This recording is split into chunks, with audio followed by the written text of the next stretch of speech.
కాంగ్రెస్ ప్రభుత్వం అధికారంలోకి వచ్చి దాదాపుగా 7 నెలలు పూర్తవుతుంది. 7 నెలల్లో ఇప్పటికీ ముఖ్యమంత్రితో సహా 11 మందికి మంత్రివర్గంలో చోటు కల్పించడం అనేది జరిగింది. దాదాపు ఇంకా 6 మందికి మంత్రివర్గంలో చోటు కల్పించాలని చెప్పేసి కూడా భావిస్తున్నారు. సో ఈ 6 మంది ఎవరు?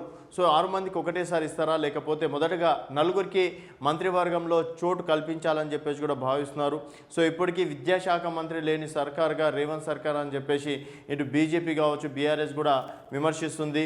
అలాగే ప్రస్తుతం రాష్ట్రంలో జరుగుతున్నటువంటి శాంతి భద్రత విషయంలో కూడా హోంమంత్రి లేని కారణంగానే ఇలాంటి ఘోరాలు జరుగుతున్నాయని చెప్పేసి కూడా ఇటు ప్రతిపక్షాలు ఆరోపిస్తున్నారు.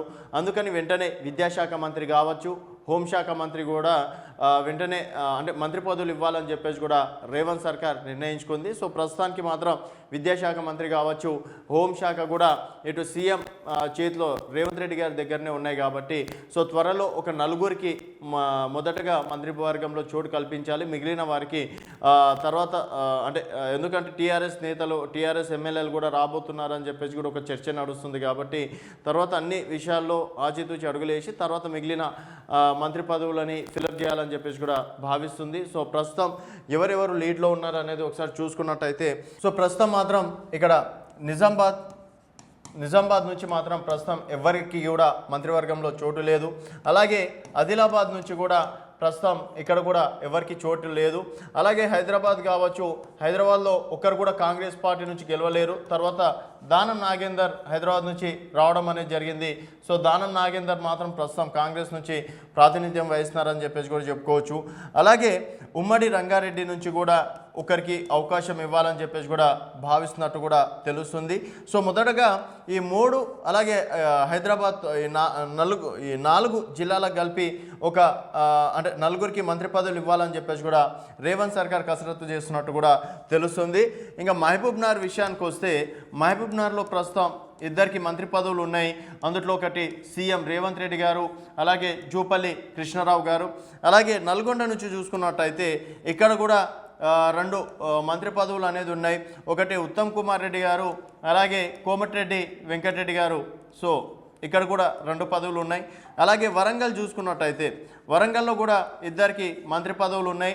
అందుట్లో సీతక్క గారు, అలాగే కొండ సురేఖ గారు. సో ఇక్కడ కూడా 2 మంత్రి పదవులు ఉన్నాయి. అలాగే ఖమ్మం చూసుకున్నట్టయితే ఖమ్మంలో మాత్రం 3 మంత్రి పదవులు ఉన్నాయి.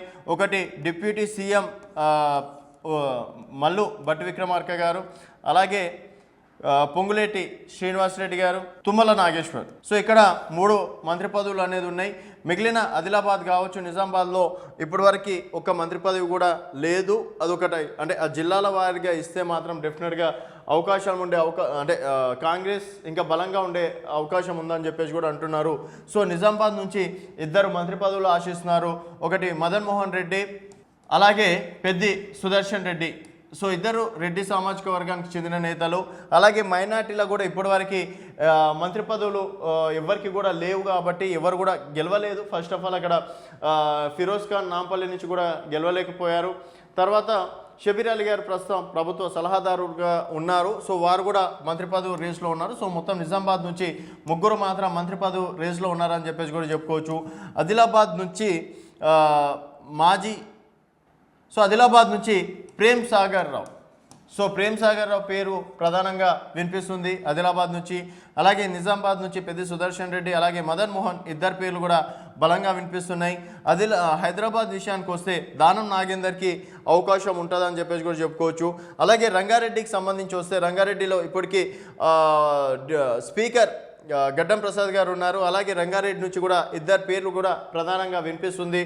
ఒకటి మల్రెడ్డి రంగారెడ్డి, ప్రస్తుతం ఆయన ఇబ్రాహీంపట్నం ఎమ్మెల్యేగా ఉన్నారు. మల్రెడ్డి రంగారెడ్డి గారి పేరు వినిపిస్తుంది. అలాగే పరిగి ఎమ్మెల్యే కూడా వారికి కూడా మంత్రివర్గంలో చోటు కల్పించాలని చెప్పేసి కూడా వారు కూడా ఎక్స్పెక్ట్ చేస్తున్నారు. ఇంకా ఉమ్మడి మహబూబ్నగర్ జిల్లాకి సంబంధించి వస్తే ఒకటి షాద్నగర్ ఎమ్మెల్యే వీర్లపల్లి శంకర్ పేరు కూడా ప్రధానంగా వినిపిస్తుంది. సో షాద్నగర్ ఎమ్మెల్యే వీర్లపల్లి శంకర్కి అడ్వాంటేజ్ ఏంటంటే రజక సామాజిక వర్గానికి చెందిన నేత. సో మొదటిసారిగా ఎమ్మెల్యే అయ్యారు. అండ్ రేవంత్ రెడ్డికి కూడా మొదటి నుంచి కూడా తను విధేయుడిగా ఉన్నారని చెప్పేసి కూడా చెప్పుకోవచ్చు. అలాగే గతంలో వైఎస్ రాజశేఖర్ రెడ్డి హయాంలో కూడా మంత్రివర్గంలో రజక సామాజిక వర్గానికి చెందిన వ్యక్తికి మంత్రి క్యాబినెట్లో చోటు దక్కడం అనేది జరిగింది. సో వీర్లపల్లి శంకర్కి ఆ విధంగా అవకాశం ఉంటుందని చెప్పేసి కూడా చెప్పుకోవచ్చు. సో షాద్నగర్ నుంచి వీర్లపల్లి శంకర్ పేరు కూడా వినిపిస్తుంది. తర్వాత వాకిటి శ్రీహరి పేరు. సో వాకిటి శ్రీహరి పేరు కూడా ప్రధానంగా వినిపిస్తుంది. ఎందుకంటే గతంలో రేవంత్ రెడ్డి గారు ముదిరాజ్ సామాజిక వర్గానికి చెందిన వ్యక్తులకి అవకాశం ఇస్తామని చెప్పేసి కూడా అన్నారు. అందులో ముదిరాజ్ సామాజిక వర్గానికి చెందినటువంటి ఏకైక ఎమ్మెల్యే వాకిటి శ్రీహరి గారు.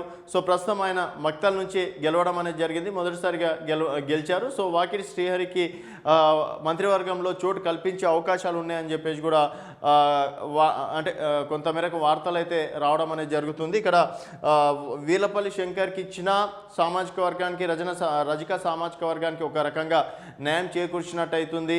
అలాగే ముదిరాజ్ సామాజిక వర్గం విషయంలో వస్తే వాకిటి శ్రీహరి పేరు కూడా ప్రధానంగా వినిపిస్తుంది. అలాగే నల్గొండ సంబంధించి చూసుకున్నట్టయితే ఇక్కడ కూడా ఇద్దరికి పేర్లు ప్రధానంగా వినిపిస్తుంది. అందులో బీర్ల ఐలయ్య యాదవ్ ఆలేరు నుంచి 50,000 మెజార్టీతోటి మొదటిసారిగా ఆలేరు రికార్డ్ని బదలుగొట్టారు. సో బీర్ల ఐలయ్య యాదవ్ పేరు వినిపిస్తుంది. అలాగే కోమటిరెడ్డి రాజగోపాల్ రెడ్డి కూడా పేరు ప్రధానంగా వినిపిస్తుంది. ఎందుకంటే రాజగోపాల్ రెడ్డి గారు గతంలో చాలా సందర్భాల్లో చెప్పారు, నాకు మంత్రి పదవి కావాలి, అది హోంమంత్రి అయితే డెఫినెట్గా కేసీఆర్ కుటుంబాన్ని అరెస్ట్ చేస్తామని. కాకపోతే ఇక్కడ కోమటిరెడ్డి వెంకటరెడ్డి గారికి ఆల్రెడీ మంత్రి పదవి ఇవ్వడం జరిగింది కాబట్టి మరి రాజగోపాల్ రెడ్డి విషయంలో ఆలోచించే అవకాశాలు ఉంటాయని చెప్పేసి కూడా చెప్పుకోవచ్చు. అలాగే ఇప్పటివరకు ఏ క్యాబినెట్లో చూసుకున్న యాదవ్ సామాజిక వర్గానికి డెఫినెట్గా ఒక నేతకి మంత్రి పదవి అవకాశం ఇవ్వడం అనేది కూడా జరిగింది.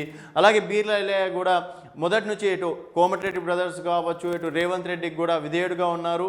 మరి ఏ పని అప్పగించినా కూడా ఒక్క చిన్న విమర్శలు లేకుండా డెఫినెట్గా పనులు చేసుకుంటూ వెళ్ళడం అనేది కూడా జరిగింది. ఆ విధంగా బీర్ల ఐలయ్య యాదవ్కి కలిసి వచ్చే అంశంగా కూడా చెప్పుకోవచ్చు.